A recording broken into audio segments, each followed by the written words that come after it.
Hello, welcome to the Theology Pugcast. Anyway, it's great to have you here. Christmas is behind us, and we're looking forward to the new year, 2025. Man, that is so weird to say that. I mean, when I was a kid, I remember 2001: A Space Odyssey and all the stuff I associated with the year 2001, and that came and went. We didn't have anything that they had in 2001: A Space Odyssey. One of those things, thankfully, was there's no HAL 9000 back then.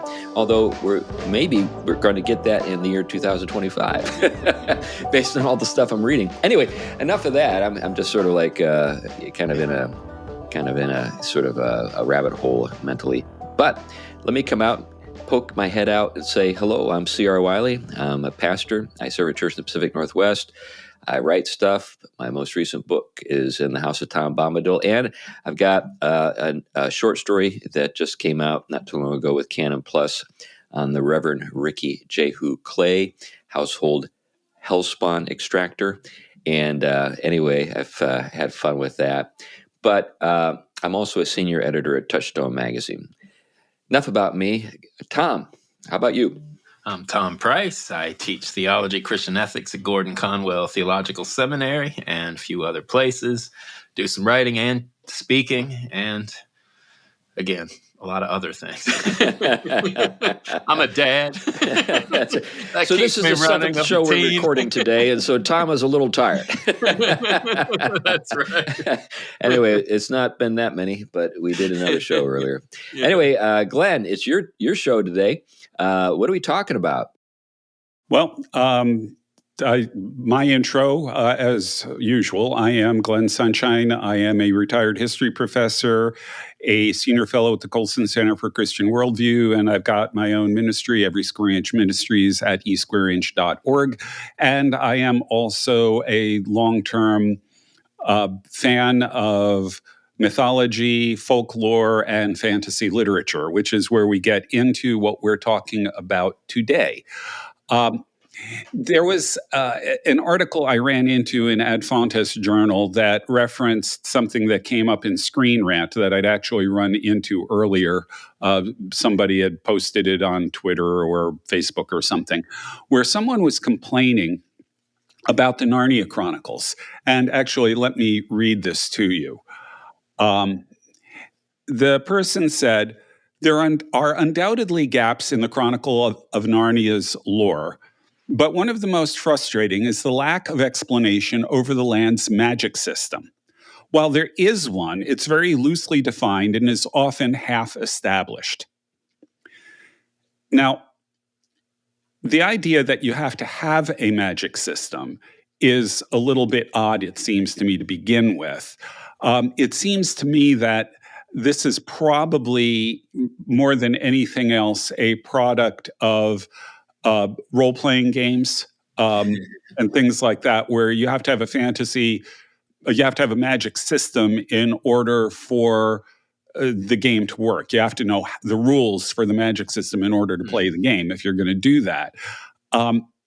It seems like an odd thing to be putting into a fantasy series, especially an older one, although the article from Ad Fontes points out that Brandon Sanderson, who's a very popular fantasy author today, his books really tend to revolve around magic systems. As I understand it, I haven't read any of these, but as I understand it, a lot of them seem to revolve around, the series revolves around the characters figuring out how magic works, and that's critical to solving the problem in the book. So in those cases, you have a clear idea of a magic system. And Narnia seriously does not. Yeah, related to that, I wonder if this is kind of cherry picking, because as I think about like Tolkien or even J.K. Rowling, I don't necessarily see some coherent system at work, although maybe because we have the Silmarillion, maybe that's inferred with Tolkien. What do you guys think? Is this guy just got a problem with Lewis, or are there systems in these other famous, apart from Brandon Sanderson? I mean, I think Glenn's point there is, I think what they're bringing a kind of standard into something that wouldn't have been first what someone like Lewis and Tolkien were principally interested in, developing a magical system. I think, and based on where the language comes from, it wouldn't have even been on their map.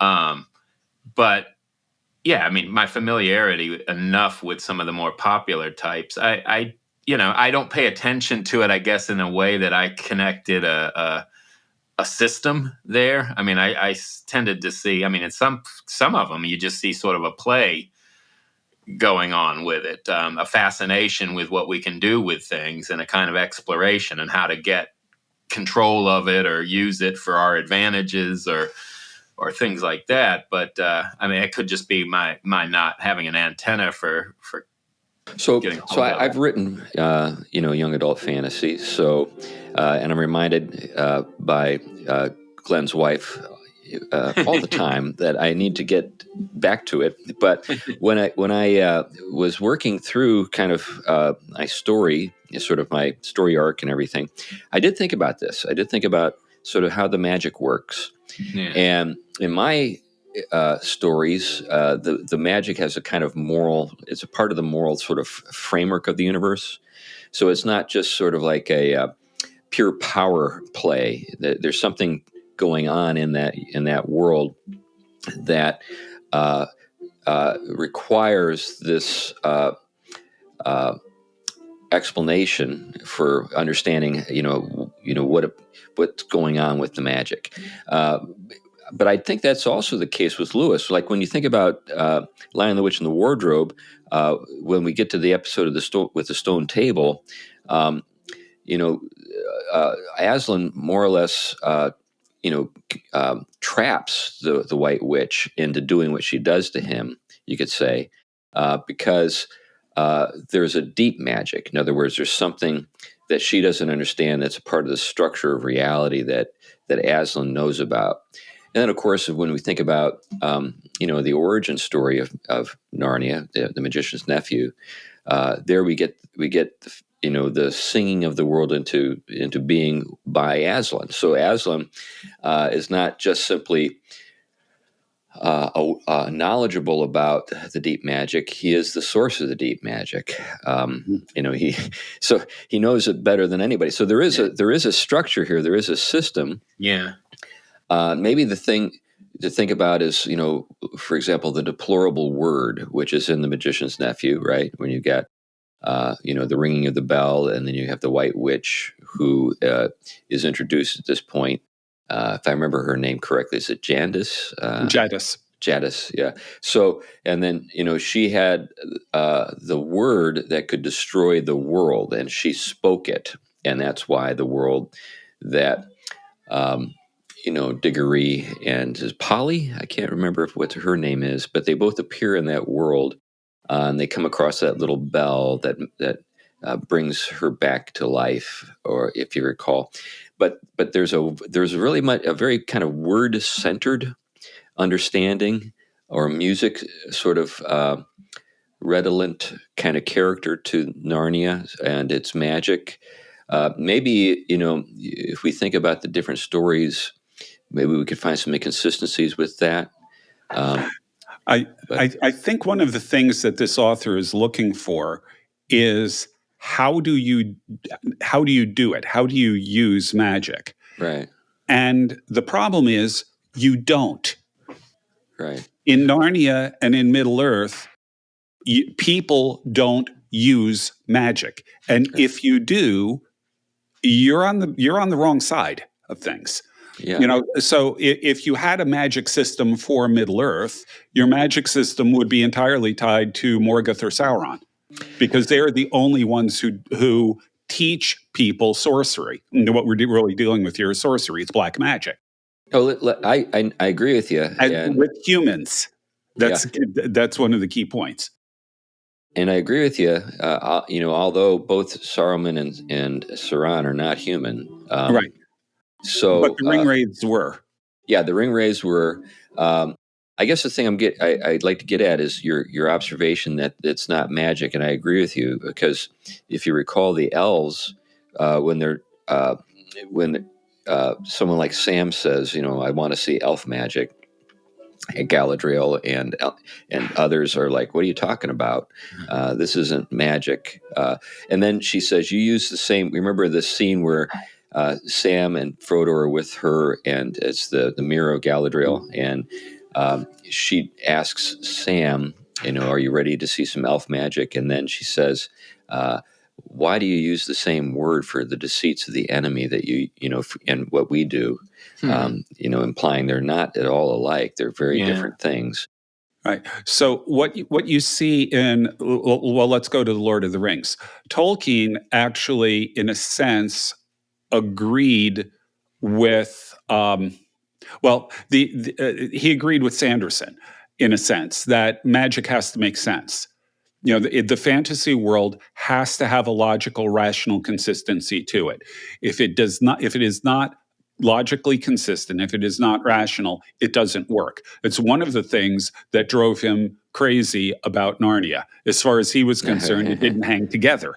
You can't throw all of this stuff together into one system because they come from so many different places. Okay. So Tolkien really believed that the system had to hang together. But when you look at magic in Tolkien, using magic the way Sam uses it, elf magic and such, with elf magic, what you're dealing with is skill. Yeah. Right. Gandalf says, he would love to have the Palantir because he would want to watch the hand and eye of Feanor at work in his craft. Right. It is sheer skill that they through which they do what they do. It's not magic in the sense that we use the word. They are just so supremely empowered in their skill that they can produce things that to our eyes look completely magical, but to them, they're just really highly well-crafted items, things. So you do get Gandalf cast spells.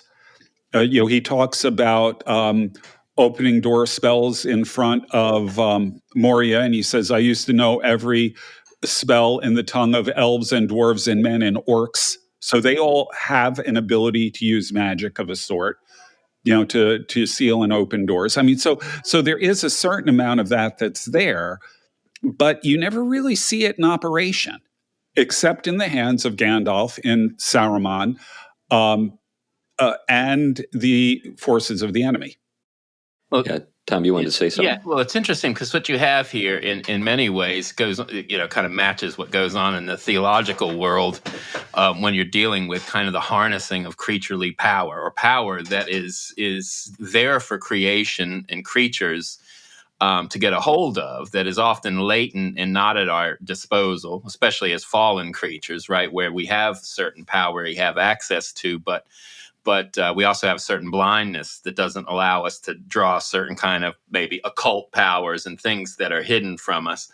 On the other hand, our capacity, the damage we do if we did in our current state, with being limited creatures, but also being the kind that are fallen. So our disposition towards power and the power latent in creaturely reality and the ability to utilize it in these ways becomes, I think, a huge issue when you start to talk with Tolkien, talking about the intelligibility and order of things, right? Because this matches in theology about having something about the intelligibility of the world and our way of forming to it in order to flourish and harness powers the right way, our own powers, but also the powers that we are called to have dominion over in many ways, or what science has helped us do in some cases. But likewise, there comes the huge dangers with that, right?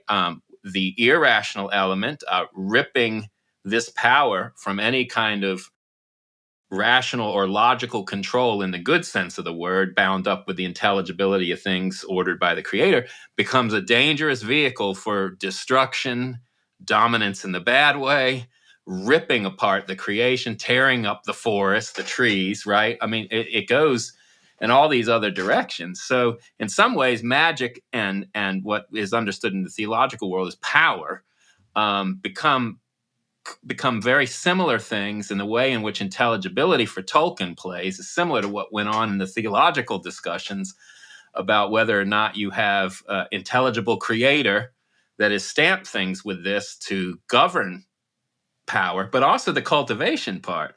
I mean, moral formation is that which allows us to see more and direct things better.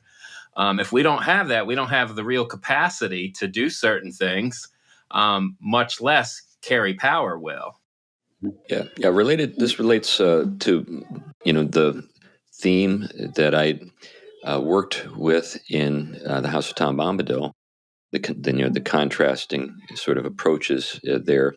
There we see a very powerful creature, and that's Tom, right?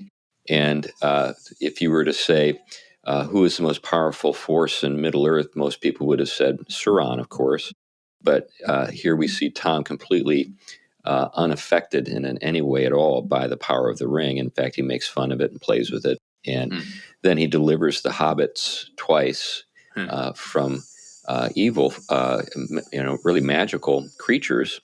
And so demonstrates a dominion that's in harmony with the purposes of things, as opposed to one that is hostile to the given purposes of things and wants to sort of impress upon the world an alien will. And this is relevant too for my latest project, which is working through some of my thinking on artificial intelligence. Elon Musk, when he was reflecting on artificial intelligence and its dangers, said we may be calling forth the demon. And I think he meant it. But what's going on with artificial intelligence is a power play of immense significance, and from any point in the past, if you had people in South America or Africa or Asia or China or Europe look at what AI can do, they would have all said magic. Yeah. They would have all said this is powerful magic, and it speaks to you. It's a disembodied whatever that's addressing you. It knows your name, speaks full sentences, responds to you. But then its ability to get things done, particularly in the virtual world, the world of computing, is just staggering. Mm-hmm. And then the quest to make the physical world subject to the digital world, through the Internet of Things, creates, a scenario in which the physical world that God made is now subject to this powerful spell that we have created and now control the physical world or ourselves too. Yeah, Well, I am still of the opinion that AI is likely to have a strong demonic element to it, but that's a separate discussion. Actually, today's breakpoint, if you guys will have to go back in time on this, but it involves a person who was doing research on problems associated with aging for a graduate course, and the AI, in answer to one of his questions, which was a true false question, the AI gave him a rather lengthy speech telling him he was completely worthless and he should go kill himself. And I'm sorry, Google says, well, occasionally it comes out with nonsensical answers. That answer wasn't nonsensical. It was very pointed and direct and coherent. Yeah. And it's very demonic, So because it's Breakpoint, we had to ask where it got the information from, whether it got it from Age of Ultron or the Canadian government. But, it's where did it get the text? I look at it and I say, well, even if it swept up the text from somewhere else, it's clearly demonic. And why So basically what you have with large language models is, very sophisticated probability, math that's being performed, and the prediction of the next word is kind of the way it works. So doesn't just lift an entire passage from something unless it's looking for a quote. It's actually generating, this is what generative AI is, kind of unique, but it's drawing on this vast body of data, but it's creating new things, and that's the thing that is just astonishing about it. But so how do you get this an answer to a true-false question? I agree. That's the problem. Yeah, and I think that I'm open to the prospect but I'm open to the prospect of the demonic and all sorts of things. But so it's not as though this is uniquely that way, but because other things are can be employed by the demonic, then we should be very concerned about this being employed that way. Yeah. Well, and there is the kind of voluntarist element here that because what you have going on here is, though there is human intelligence that has gone into the putting of this together, there is a letting it run on its own steam, ungoverned by anything other than the parameters, but not by.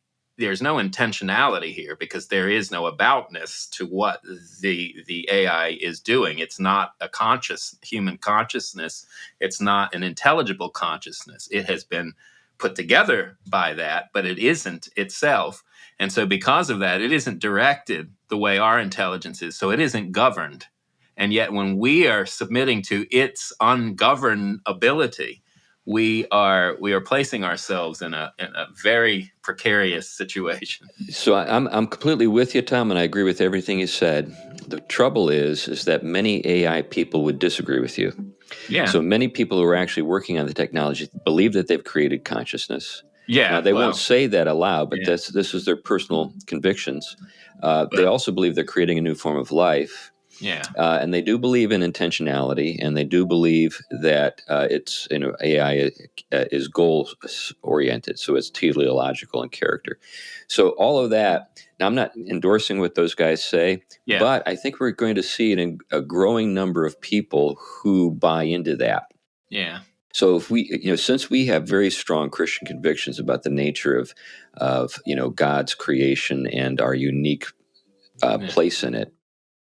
We have kind of an inoculation that I think will prevent us, if we're faithful, from being sucked in. But think about the wine mom next door who's checking out the horoscopes. Yeah. She will be completely at the mercy of this stuff, and will believe that she's communing with the dead or whatever. That's just going to be the way it is, and so we're going to find, which brings us back to magic. So more and more. It wasn't Arthur C. Clarke who said any sufficiently, advanced technology is indistinguishable from magic. Yeah, there we are. Yeah. So this is we kind of come full circle. Isn't it interesting? Back in the 1970s when we had sword and sorcery, fantasy come back on the scene, combined with the kind of high tech world. That's really what Star Wars was. Star Wars was this, at least in the first couple of films, before they got materialistic in the latter, prequels and stuff like that. It was. I think what captivated many people was that. I mean, we've got magic and tech kind of all mixed up with each other, and the magic proves to be superior. Categories that are blurred because they. I mean, even on the level of qualia, you can claim all that you want that the third and first person can be melted into each other, or that there is kind of real subjectivity within this machine. That doesn't make it the case, and there is you're dealing with qualitative, not quantitative matters at this point. But yeah, you're right. On the popular level and on the normative level, where people aren't astute in that area, they'll be sucked right in. Or in the case of the AI people, who really have godlike delusions and want to believe that they're creating consciousness, they'll fool themselves. Yeah. That's right. Yeah. Yeah. Well, and this, in a lot of ways, goes back to Tolkien. If you read on Faerie Stories, one of the things he talks about with magic is the problem with magic, the evil of magic is this idea that what you're doing is you're imposing your will. Yeah. It's going back to what we've said about Francis Bacon. You're imposing your will on either the creation or other people. And Tolkien saw that as really the essence of what evil is. I mean, when you take a look at what Sauron does, what does he do? He imposes his will on everything that he touches. Yeah. So and that's for Tolkien, that's the essence of magic, which is why he doesn't want any of his good characters performing true magic in that sense of the word. The only place that I can think of offhand where you see it, other than in the hands of Gandalf, is the dwarves in The Hobbit when they hide the treasure they got from the trolls. Which was a kid's story that I don't think Tolkien really thought through. They put a spell on the treasure so that it would stay hidden or people wouldn't, whatever. But that's about it. Yeah. I can't think of another instance off the top of my head where anybody is using magic in that sense, other than, well, the elves using their skill to produce things.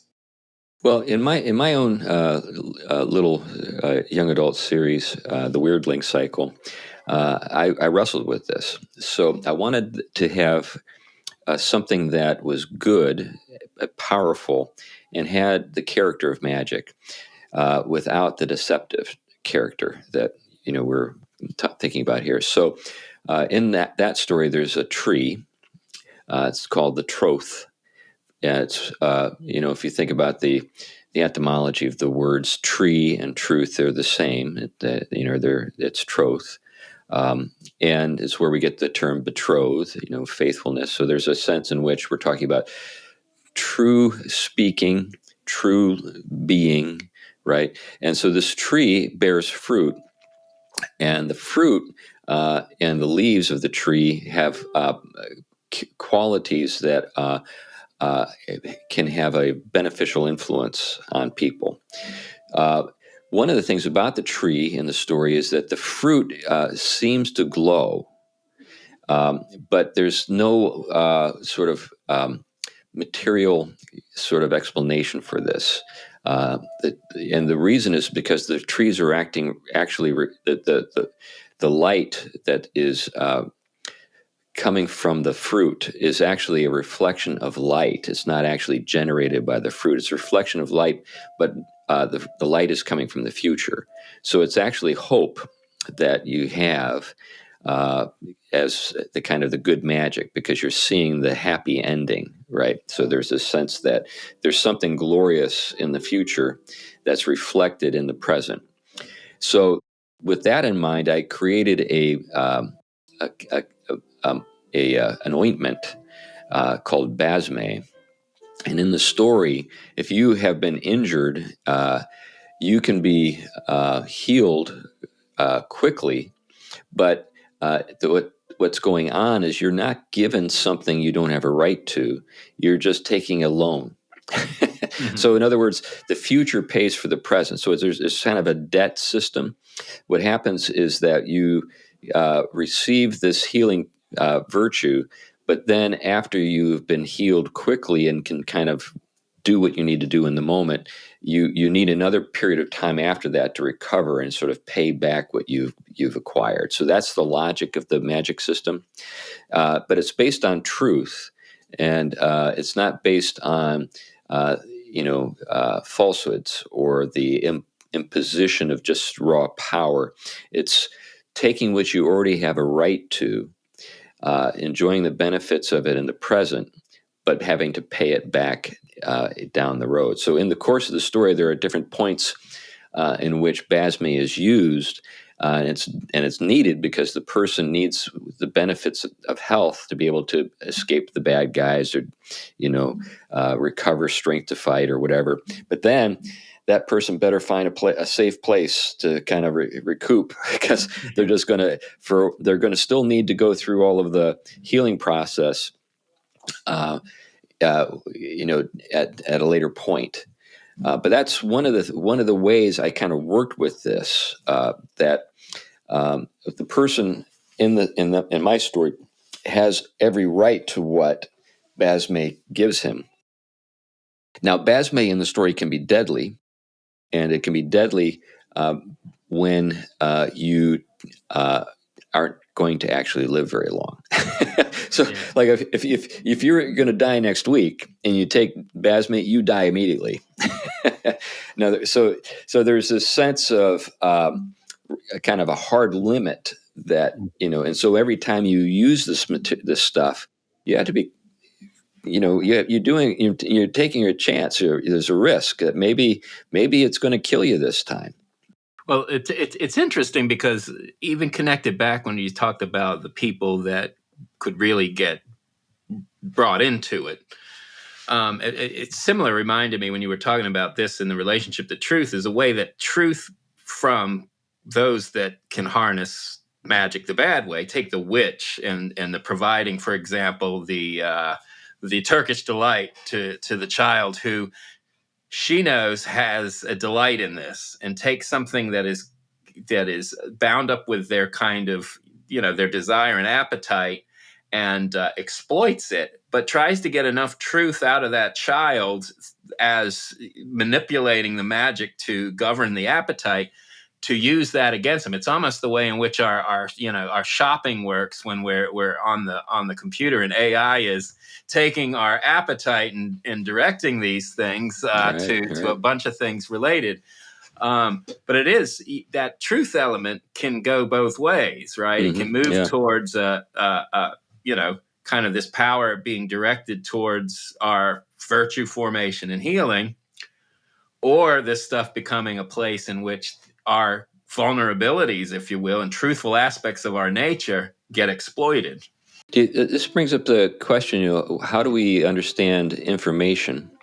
And what does information have to do with truth or understanding?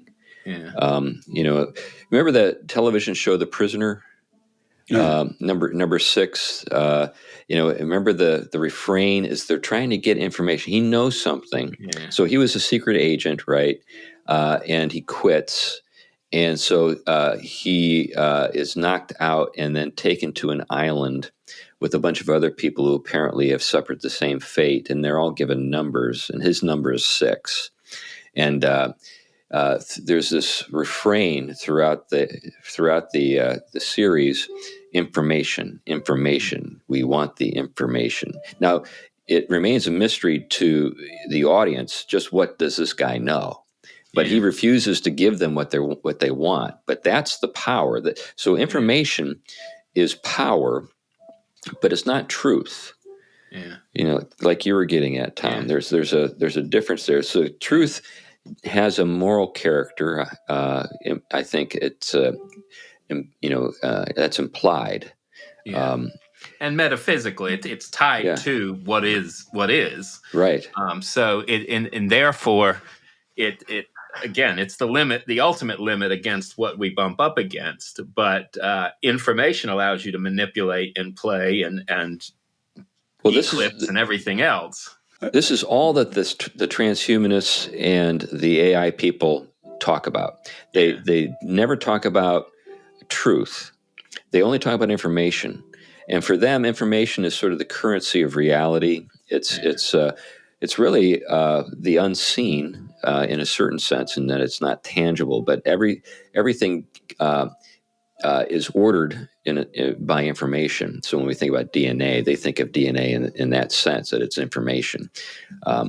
Light is information, just the physical world. So this all carries information, but there's no moral dimension. The moral dimension is something that is just sort of human in character that we impose on things. So they'll talk about the problem of alignment. How do you make sure that AI doesn't pursue goals that are detrimental to human beings? Well, we need to align, right?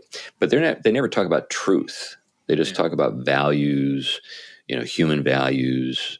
And then when that, when you think about that, or what do we mean by that? What do we value? I mean, you can value stupid stuff, harmful stuff. And most of us do. That's right. I'm actually going to turn back the clock about 500 years. Okay. Because Lewis and Tolkien were both very much aware of the way people thought in the Middle Ages. So let's take a look at medieval and Renaissance magical concepts. There are a number of ways that you can categorize these. One of the simplest ones is high magic versus low magic. Low magic is your basic charms, good luck pieces, things like that. It's stuff that doesn't have any kind of systematic thinking behind it. It's just you do this, and it works, at least in theory. And that can range. Technically, that can range from anything from you have to pick these particular herbs under the moonlight in order for them to have full effect in use in healing or in a potion, to saying the Lord's Prayer when you're putting on a bandage, it will work more effectively, to, like I said, good luck pieces, charms, love potions, any number of things along those lines. High magic, on the other hand, is magic that is connected within a broader understanding of metaphysical categories, and it's connected into a much more systematic way of looking at the world. And in high magic, you have, again, typically within high magic, you have two categories. You've got natural magic, and it's sometimes called artificial magic. We could call it perhaps supernatural magic. Natural magic is the stuff that God has built into the universe, the occult, or Latin for hidden, the occult forces that exist within the universe, that are available if we understand them for us to use to manipulate for our purposes. Nothing in principle, nothing wrong with that. But this would be the sort of they're thing within the universe. They're part of God's creation. This would be the thing that maybe people, this might sound really weird, but say a Christian alchemist would be looking for. Yeah. Now, alchemy is kind of interesting because we don't. We think of alchemy primarily in terms of turning lead to gold, or coming up with the philosopher's stone, which is what turns lead to gold, but also gives us the elixir of life and that kind of thing. Actually, alchemy is it's almost the highest of high magic. It is ultimately a quest for perfection. What you're trying to do, it is as much a spiritual as a magical or a physical activity. What you're trying to do is to perfect your soul. And you do this through the process of trying to perfect physical objects. And when you reach the state of perfecting the physical object and creating the philosopher's stone, not the sorcerer's stone, that was for Americans. It's still called the philosopher's stone in England. Sure. When you create the philosopher's stone, you can't do it without also perfecting yourself. It's a quest for that, which then, since this stone now has the ability to perfect things, it can take a base material like lead and turn it into a noble material like gold. It can take your mortal life and turn it into immortal life, and so on. So there's but again, it's a very systematic, deeply philosophical program, if you actually understand what alchemy is. And in harmony with virtue. Right. That's all part of it. It's about perfecting the soul, ultimately. It's interesting. I remember the philosopher Charles Taylor had these two metaphors for this kind of world. He said it's charged, right? Mm-hmm. It's definitely charged with capacity and powers, and that the human being here is understood as porous rather than what he calls later buffered. That there's a kind of certain things can happen or certain things can be done, and it has an impact. And the meaning world is much richer. And therefore, a certain incantation or a certain kind of relic or something will have a certain kind of effect that sort of the Enlightenment world had a buffer against, so that it wouldn't be impacted by it. It had its own forms of what later will be called superstition, but it had a certain buffer in place.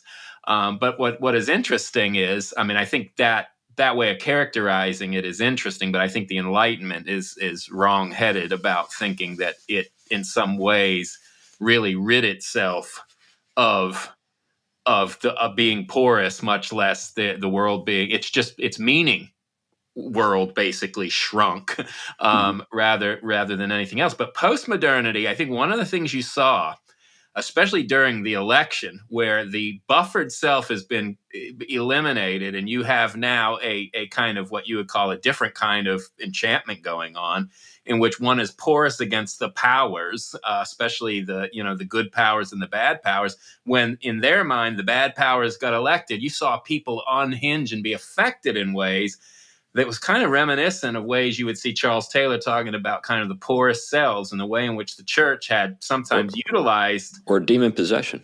That's right. Or demon possession. Well, except we see the powers in political terms. Yes. At least on the surface. Yeah. If a lot of the people at the Touchstone Conference are right, there's also a deeply occult thing going on right now too, which I suspect is also true. Yeah. Right. Yeah. Now, related to sort of the minor or the low magic, what was the term you used, Glenn? Low magic. Low magic. Yeah. It seems as though this kind of spontaneously bubbles up here and there, just in daily life.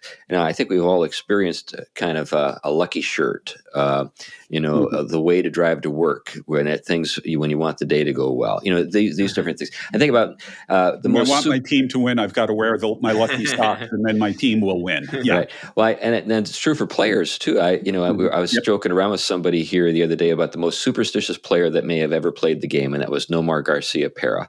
I don't know if you guys remember him, but he played for the Red Sox, and he was a shortstop, marvelous player. And then he left the Red Sox and ended up, I think, with the Cubs and I think the Dodgers, but his career was never the same after he left the Sox. But when he was with the Sox, he was known for all of these really goofy rituals. So every time he would go up to the plate, when he was coming out of the dugout, he had to put both feet on each step. So you'd see him dum-dum, dum-dum, dum-dum, dum-dum. Took forever for him to get to the plate. And then when he got to the plate, he had to, swing the bat the same number of times every time. He had to check his batting gloves the same way every single time. He had to tap his feet as he got into the batter's box and this would be done after every pitch. It wasn't like he would just go up and then do this routine. It was like, okay, there was a ball. He'd step out. He'd do the whole thing again with the gloves, with the bat, with the tapping of the feet, and it took forever. And maybe it was just all a way of getting into the head of a pitcher. I don't know, but he was a great hitter. I remember the game that he hit 4 home runs back to back to back to back. Just every time he got up, he hit a home run. But that's an example of a guy who, even though his name is Hispanic, he was, born and raised in America and had an American education and everything.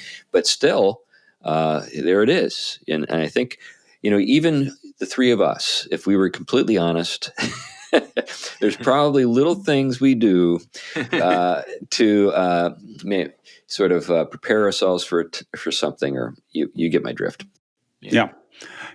Well, but we won't reveal them. Of course not. Absolutely not. Unless someone wants to donate. Maybe we'll get another $1,000 Patreon. But the interesting thing about the porous world is that it does connect not only to natural magic.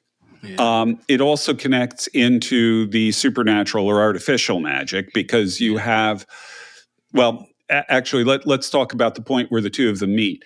Natural magic is generally considered okay by the church because you're just tapping into parts of God's creation. Except the question arises, where did you get the information? How do you know this?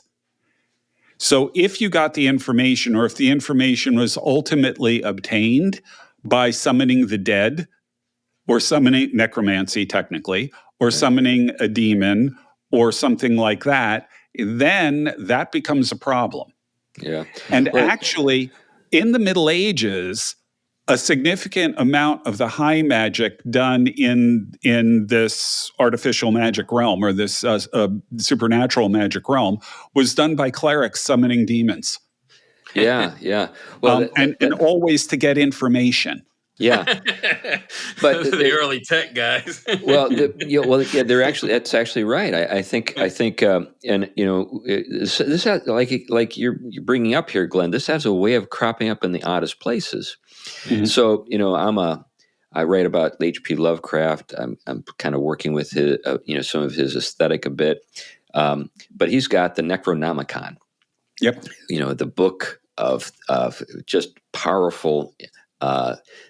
Evil in that world, but at the same time, his entire sort of vision, cosmicism, as he termed it, is atheistic and materialistic in character. But you still have this strange lore that has salience and power, even in that sort of universe, that imaginative universe that he's created. So that comes up in weird ways and weird places. Like Well, Go ahead.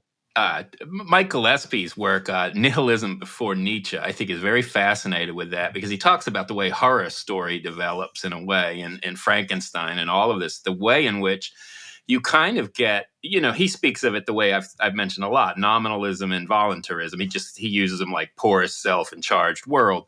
But one of the things he does note is the way in which nature takes on this power.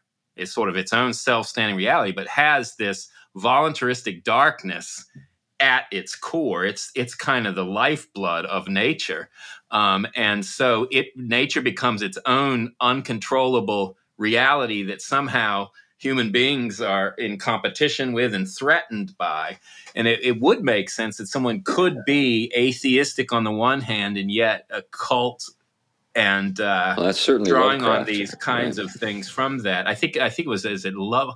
He has a whole series of the first kind of horror genres that develop from this very notion. So it'd be curious to see how Lovecraft's kind of tied into those kind of early Yeah. Well, he horror was a fan. thinkers. He was a fan of people like Poe and Yeah. Lord Dunsany, and so he was drawing on a number of things. Yeah. He was also interested in really ancient lore as well. Yeah. That's Yeah.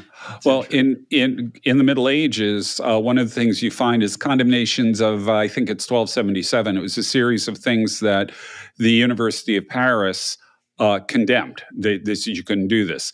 And it included things like, the courtly love tradition, which is really a glorification of adultery, at least theoretically. Rarely in practice, but in theory. It included the use of Aristotle as an independent source in theology, which is really important for the development of medieval science. Yeah. But it also included a great deal of stuff about occult and magic stuff, including specifically condemnations of these clerics who are trying to summon demons or the dead to get information, frequently about where treasure is located.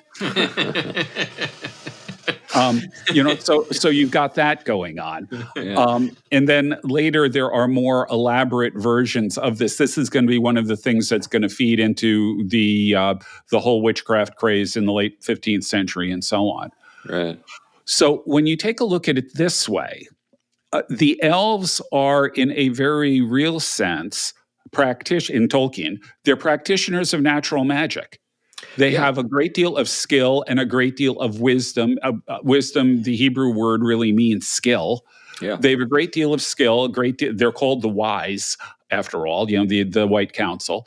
They have a great deal of skill, and they are working with things that are part of the natural world, and just using their skills that are beyond human ability to produce, these things that they do. But what's Sauron doing with the ring wraiths? He is giving them artificial magic. Right. And so this distinction, I think, it's not explicit, but I think it's implicit in what he's doing there, in terms of how the magic system within the Lord of the Rings works. If you understand medieval magic, you can sort of see how this plays out in the way the Lord of the Rings develops. Yeah, I actually came across something a few years back. I think it was written by a Russian fellow, and he was kind of making the case for Sauron, believe it or not. And the case he was making, maybe that makes perfect sense. I don't know, but I wasn't going to say it. It crossed my mind, but I wasn't going to say it. But his point was actually he was making the case for science. He made the connection between what Sauron was up to and science. And his take was that Tolkien was making an argument that was sort of obscurantist in character, and intended to keep us from growing in knowledge. This is, again, kind of the Enlightenment and all that. But the idea was that Sauron was the giver of gifts, kind of the Promethean, sort of figure. Anatar in the Kalabeth. Yeah. So consequently, people were grateful to receive these gifts from him. But like you said, there was this cost. But it was interesting just to see this guy try to make a case for Sauron. But it was based entirely on what we're talking about, which is, acquiring power that would be put to use for our own purposes. Yeah, and again, to the medieval mind, that is always a problem because we're not supposed to be working for our purposes, but God's. Right. Yeah. Which brings us back to Sanderson. This I've never read any of his stuff, but it's impossible to miss because, if you have any interest in fantasy or science fiction or whatever, his name just pops up all over the place. And I've just, thought, well, I don't want to give it a try because I'm just so averse to being disappointed. I've just been disappointed again and again when I've picked up popular writers and gotten to a place where I just put the book down and think, well, there was wasted $20 or whatever. But this idea of a magical system, it seems as though it's kind of getting back at this, the spirit of this thing that's under consideration, and that is the desire to dominate or to control. So if you understand the system, the magical system, then you can use it. Now, maybe there are systems that are less prone to abuse, which is what I was trying to create with my story. Yeah. From what I understand from the article in Ad Fontes, they call this materialist fantasy. So the magic systems work essentially on the basis of natural magic. You just have to figure out what the rules are and how to use the stuff, and you can get the results that way. But you've got to work all of this stuff out. Yeah. So it is a kind of materialist magic, which is kind of an interesting concept. But it kind of violates the way I normally think about magic, but there you have it. Right. This got me thinking about a series of books that I read years ago, and I can't recall the title of the series. So go ahead and keep talking, and I'm going to look it up because it's relevant. Okay. Well, but I think the material or the level of the kind of the power, the potential and the power latent within it is something that definitely starts to open up questions about how to understand the created material world and definitely its relation to its spiritual anchorage. I think that's where, think of even, kind of the early biblical talk of the garden in the fall, right? I mean, here you have Adamic knowledge and the way theologians would talk about it is almost like encyclopedic, almost like kind of what we're trying to aim for now with the computer, but the natural capacity. And yet the temptation is, okay, that you can eat of this, which you're prohibited by the Creator to eat from, because the day that you do it, you'll be like God, knowing good and evil. Right. So what in the world is there that is in the temptation that Adam doesn't find already within his endowments in a profound way? And then secondly, the deception is that Adam can do it innocently the way God does, right? Adam can't. Right. But then there is, so there is this entrance into knowledge and know-how that is a complete removed from the goodness of creation, in a sense. This is what evil brought into the world, a substitute creation, if you will, dependent on it, and a distortion of it. And I imagine there sits power drawn from the real creation, but harnessed in this, what you would call a kind of anti-creation, if you will. Right. It is a force now that opposes the creation, works against it, but utilizes its power to do all kinds of things. So in a sense, it can be harnessed naturally, and yet it's subject to evil influence in a way that This wouldn't be kind of good gets for. gets us back to the nature of the promise. Knowing good and evil. Does God know good and evil? Well, if you understand knowing good and evil as sort of defining good and evil, then yes. But if you mean knowing good and evil in the sense of actually participating in evil, that's right. He's innocent. That's not of the it. case. Yeah, that's so right. If that's the way we're talking about knowledge of good and evil, then the temptation is to define good and evil, that you'll be like God, defining good and evil. I think that's one way to think about this. The problem with the word know, if I'm not mistaken, that word know is the same word that's used in Genesis 3, Adam knew his wife Eve. Right. Which means it implies an intimate knowledge, which is something more than just cognition. Right. I think, a knowledge that still could carry over if we say that you're defining evil. So if we say that God defines evil insofar as anything that is not consistent with God's character is evil, then maybe the temptation is to take that upon ourselves and say, okay, I understand myself well enough to condemn anything that's contrary to my will. And this gets us back to voluntarism, as opposed to another understanding. By the way, I found the series. It's the Bartimaeus trilogy by Jonathan Stroud. I don't know if you guys remember that. Yes. No. He was a very talented writer, and what brought him to mind was this practice of calling forth the demonic to get answers that you were talking about. That's what goes on in the story. Right. So you have magicians in the story, and really the victims. This is the interesting thing: the victims in the stories are the demons, because they're basically captured and controlled by the magicians, so that the magician can have his way and do what he wants. And politicians in Victorian England are the magicians. So you have Gladstone, and you've got all of these, all these Disraeli, and all these different guys, who are famous politicians who are actually in their fancy homes calling forth the demons to help them do what they want. I remember listening to those on CD with my kids as we were traveling. They were well written. Yeah, they are. Yeah. Anyway, so we should probably wrap this up. Anything you want to kind of say as we conclude, Glenn, to sort of put a bow on this?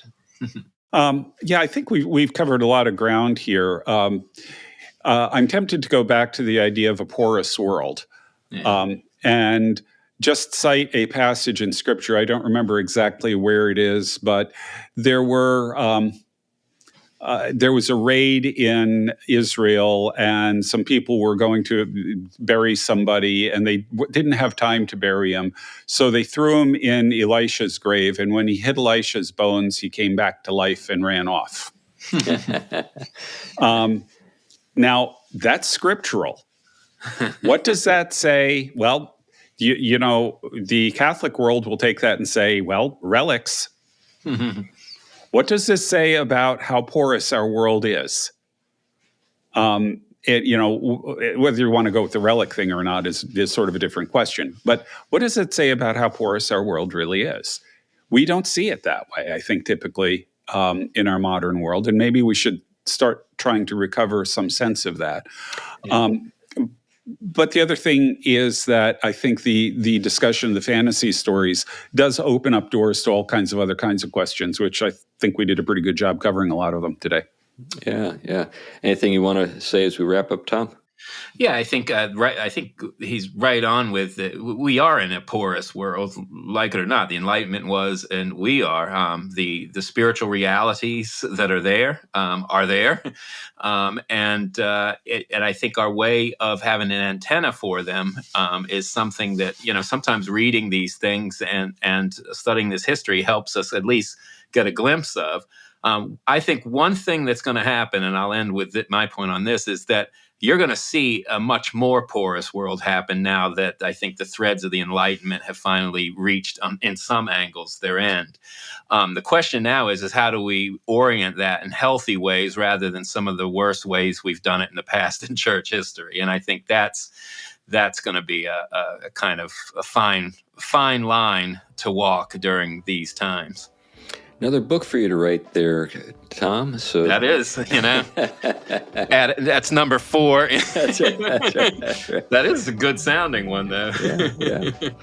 Well, anyway, thank you for listening to this episode of the Theology Pugcast. And if you like what you've heard and you want to support what we do, there is a Patreon page that people can get to through the show notes.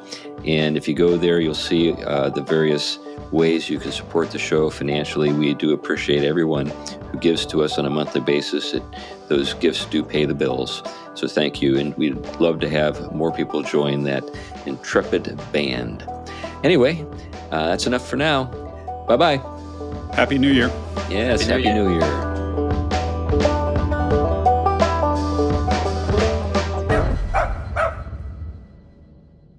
The Theology Pugcast is a ministry of Trinity Reformed Church in Huntsville, Alabama. To learn more about the church, you can visit trinityreformedkirk.com. trinityreformedkirk.com.